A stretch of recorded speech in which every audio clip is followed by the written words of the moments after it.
सुधीर तो आगे जा ही चुका था, हम भी उसके पीछे हो लिए। जंगल में जाकर जो देखा, उसको देखकर हम दोनों भाइयों की रूह कांप गई। पैरों ने डर से कांपना शुरू कर दिया और हलक में जैसे सूखा पड़ गया। हमने देखा वो लाइबा जो इतनी सुंदर और मासूम दिखती थी, आज वो इतनी खूंखार चुड़ैल दिख रही थी। वो नर मुंडों की माला पहने एक अग्नि कुंड के आगे बैठी है। उसके चेहरे पर उसके लंबे बाल बिखरे हुए थे। उसके आसपास कई तामसिक वस्तुएं रखी थीं, जैसे शराब, मांस आदि, और वो जोर जोर से बंगला भाषा में किसी मंत्र का जाप कर रही थी। इतने में सुधीर भी आकर उसी अग्निकुंड के आगे बैठ गया और जोर जोर से सर हिलाने लगा। काफी देर ऐसा ही चलता रहा। लाइबा मंत्र पढ़ती रही और सुधीर सर हिलाता रहा। फिर लाइबा ने अपने दोनों हाथ हवा में उठाकर किसी शक्ति को आने का निमंत्रण दिया। फिर क्या हुआ पिशाचिनी का प्रेम जाल, पूरी कहानी पढ़कर जाने चुड़ैल की कहानी। शक्तियां, सिद्धियां या कोई भी विद्या हासिल करना अच्छी बात है, क्योंकि इनके सही उपयोग से मानव जाति का बहुत भला होता है। और इन शक्तियों, सिद्धियों और विद्याओं को पाने वाले लोगों पर एक बड़ी जिम्मेदारी होती है, और ये जिम्मेदारी इन शक्तियों का सही उपयोग करने की होती है, जिससे मानव कल्याण हो सके। लेकिन समस्या तब आती है जब लोग जल्दी पैसा कमाने, जल्दी से तरक्की करने या असीम शक्ति पाने के लालच में अंधे होकर ऐसी सिद्धियों, शक्तियों और विद्याओं का गलत उपयोग करके मासूम लोगों को गंभीर संकट में डाल देते हैं। मेरा नाम अतुल अभिज्ञान है। मैं एक 52 साल का व्यक्ति हूं और गाजियाबाद, उत्तर प्रदेश में नौकरी करता हूं। ये कहानी मेरे गांव की है जो बिहार जिला मुंगेर में पड़ता है। ये बात सन 2001 की है, जब हमारे गांव में अचानक से 15-20 साल के किशोर लड़के गायब होने लगे। उनके घर वाले बताते थे कि गायब होने से पहले वो लड़के ना तो घर वालों की बातें मानते थे, ना ही किसी की सुनते थे। बस घर से ज्यादातर समय बाहर ही रहते थे और एक दिन अचानक गांव से गायब हो जाते थे। 4 लड़के बिल्कुल इसी तरह पिछले 2 साल में गायब हो चुके थे। गांव में 2 साल पहले बंगाल से आए पति पत्नी भी रहते थे। पति का नाम तपन दास और पत्नी का नाम लाइबा था, और लाइबा पर सबको इन लड़कों के गायब करने का शक था, क्योंकि वो लड़के गायब होने से पहले लाइबा के घर के हमेशा आसपास ही दिखे जाते थे। घोस्ट स्टोरीज, कुछ लाइबा की हरकतें ऐसी थीं कि उस पर सबको शक हो ही जाता था। यहां तक भी सब ठीक था, मगर एक दिन ये गांव की दिक्कत मुझे मेरे ही घर में दिखने लगी। मेरे बड़े भाई का बेटा और मेरा भतीजा सुधीर कई दिनों से ऐसे ही खोया खोया सा रहने लगा। ना तो मेरी और ना ही अपने माँ बाप की बात मांगता था। मानना छोड़ो, उसने किसी की बात सुनना तक छोड़ दिया था। पूरे दिन घर से बाहर रहता था। ऐसा लगता था कि वो किसी और दुनिया में जी रहा है। ये सब मैं और मेरा परिवार देख रहा था, और हम सब गांव के लगातार किशोर लड़के गायब होने वाली घटनाओं से भी परिचित थे। इसलिए हमारी चिंता डर का रूप ले चुकी थी, मगर समझ नहीं आ रहा था कि आखिर क्या किया जाए। सुधीर से हम काफी बार उसको बैठाकर प्यार से और डरा कर भी उसकी ऐसी स्थिति का कारण पूछ चुके थे, मगर वो कुछ बात ही नहीं करता था और इस बारे में ना ही कुछ बताता था। उधर लाइबा के बारे में गांव में ये बात फैली हुई थी कि लाइबा ने ही गांव के 4 लड़कों को गायब कराया है। इसी शक के आधार पर गांव में कई पंचायत हो चुकी थी, जिसमें हर बार पंचायत ने फैसला लाइबा के हक में सुनाया था। Real horror story in Hindi. इतना ही नहीं, पुलिस शिकायत करने पर भी उसके खिलाफ कोई सबूत ना मिलने से पुलिस भी उसका कुछ नहीं कर पाई थी। मेरी और मेरे परिवार की चिंता सुधीर की हालात को लेकर बढ़ती जा रही थी। फिर एक दिन किसी रिश्तेदारी में मेरा जाना हुआ, जहां हमारी इस समस्या के समाधान के लिए मेरे मासी के लड़के ने मुझे एक तरुण नाम के 19 वर्षीय लड़के से मिलवाया, जो अभी भगत बना था और लोगों के ऊपर से बुरी और काली शक्तियों को अपने इलाज से हटाता था। सच कहूं तो वो लड़का मुझे अपने घर के इलाज के लिए इतना जमा नहीं, क्योंकि मैंने इस क्षेत्र में काफी उम्रदराज लोगों को ही इलाज करते देखा था और उन पर ही मेरा विश्वास था। इसलिए मैंने उस लड़के से मिलकर अपने घर के बारे में ज्यादा बात नहीं की। मगर मेरी मासी के लड़के के जोर देने पर मुझे उस भगत तरुण को सब बताना पड़ा। मुझे तो उससे कोई उम्मीद नहीं थी, मगर फिर उसने ऐसा कुछ कह दिया कि मुझे उस भगत को गंभीरता से लेना पड़ा। उसने कहा कि आपके भतीजे और आपके पास ज्यादा समय नहीं है। 2 महीने बाद आने वाली होली पर वो भी सब लड़कों की तरह गायब हो जाएगा और आप कुछ नहीं कर पाओगे। उस भगत ने आगे कहा, मैं जानता हूं आपको मुझ पर यकीन नहीं है। मेरी उम्र ही इतनी कम है कि लोग इतनी जल्दी मुझ पर यकीन नहीं करते। भगत ने कहा कि आप एक काम करो, मैं आपको एक भभूत दे रहा हूँ। उस भभूत को आप एक चुटकी सुधीर के खाने में मिला देना।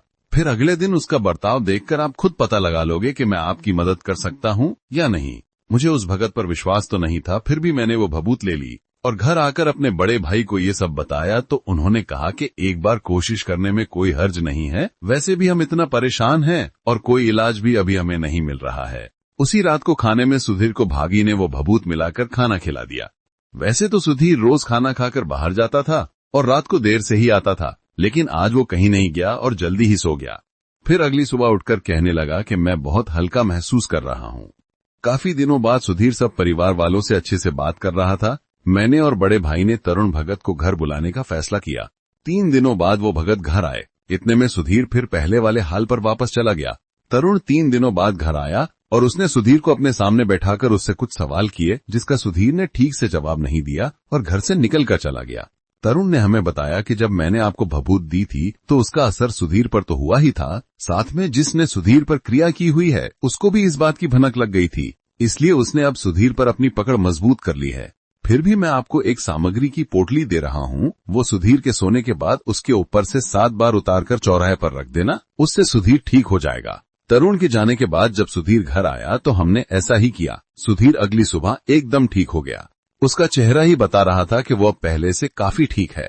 हमारी खुशी ज्यादा दिनों तक नहीं रही। 1 हफ्ते बाद सुधीर को उसका कोई दोस्त बाहर ले गया और जब सुधीर घर लौटा तो हम उसकी हालत देखकर डर गए, क्योंकि उसकी आंखें एकदम खूनी लाल हो रखी थीं, चेहरा सूजा हुआ था और उसकी टांगें कांप रही थीं। हम जल्दी उसको डॉक्टर के पास ले गए, जहां डॉक्टर ने उसको एक इंजेक्शन लगाकर और दवाई देकर भेज दिया। मगर घर आकर सुधीर की हालत में हमें कोई फर्क नहीं लगा।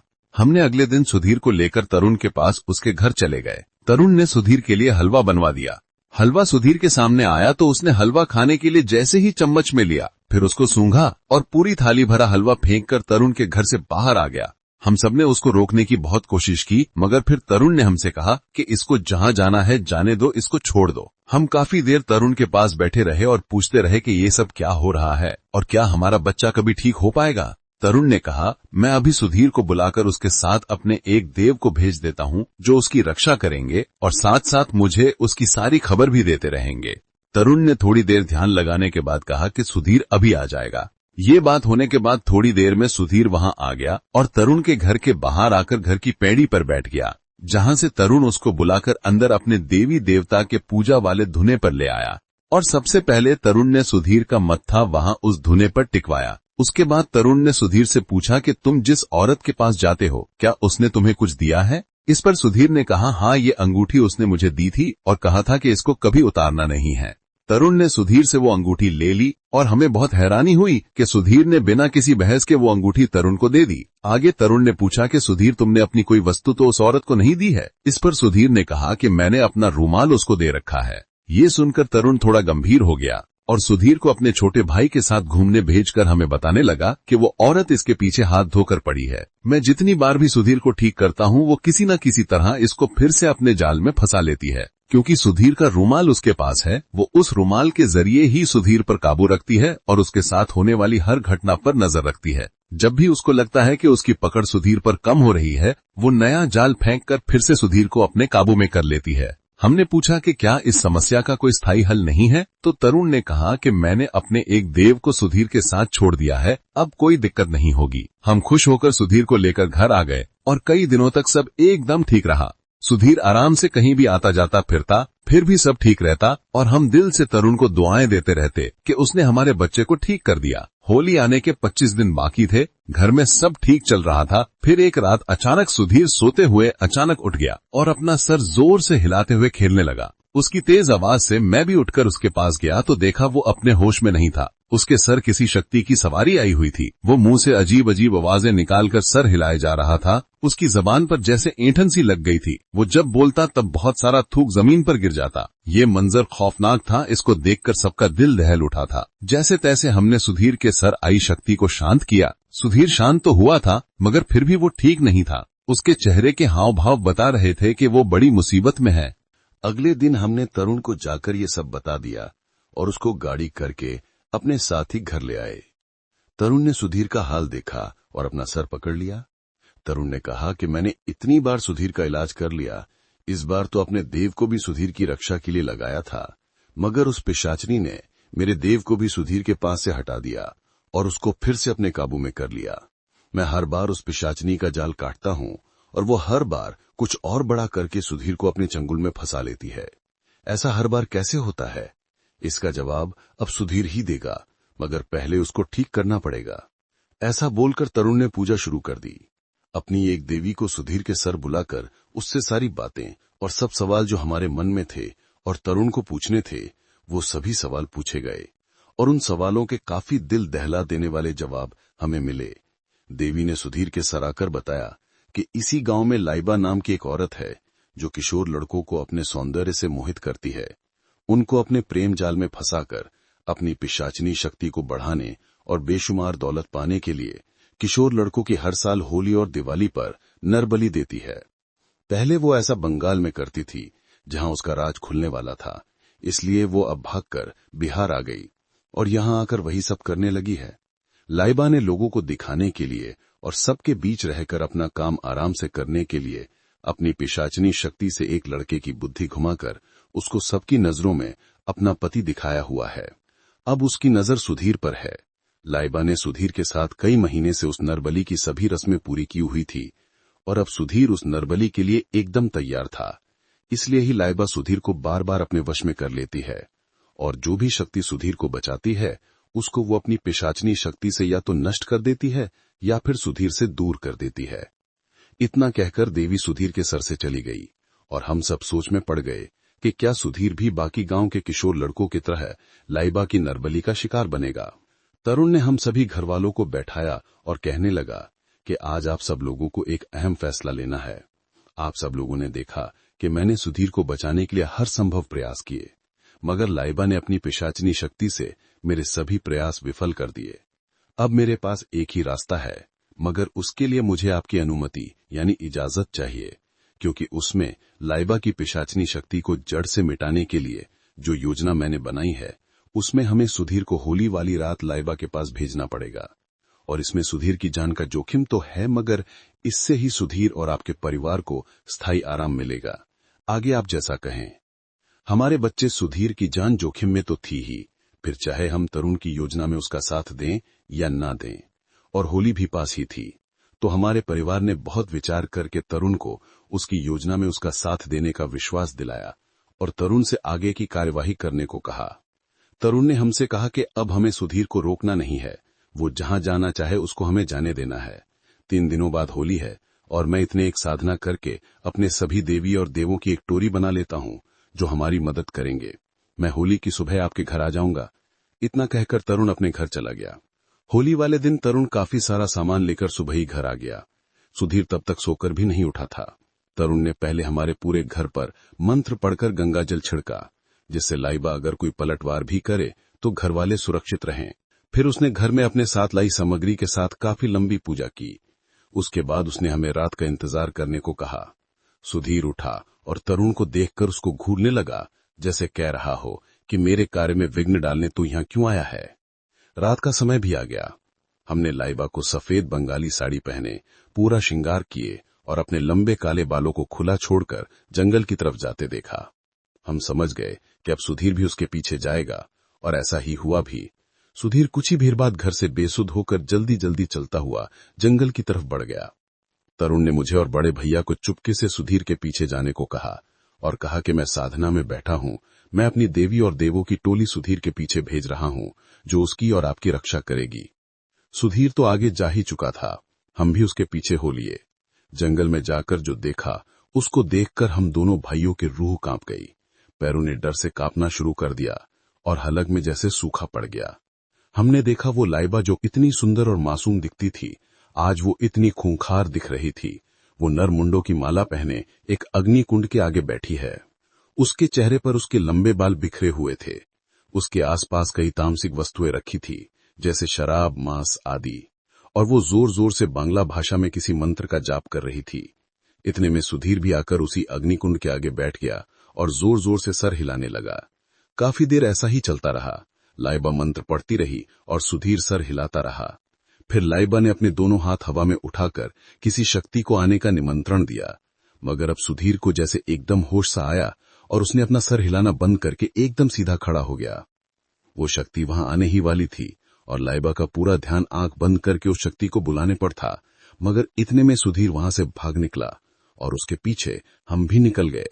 रास्ते में हमने सुधीर को पकड़ लिया और घर आ गए, जहां तरुण ने सुधीर को गंगाजल पिलाकर और उस पर से एक उतारा करके गांव के चौक पर रखवा दिया और कहा कि आप सुबह का इंतजार करो, मेरी देवी और देवों की टोली ने अपना काम कर दिया है। अगली सुबह हमने देखा तो लाइबा के घर के बाहर काफी लोग जमा थे।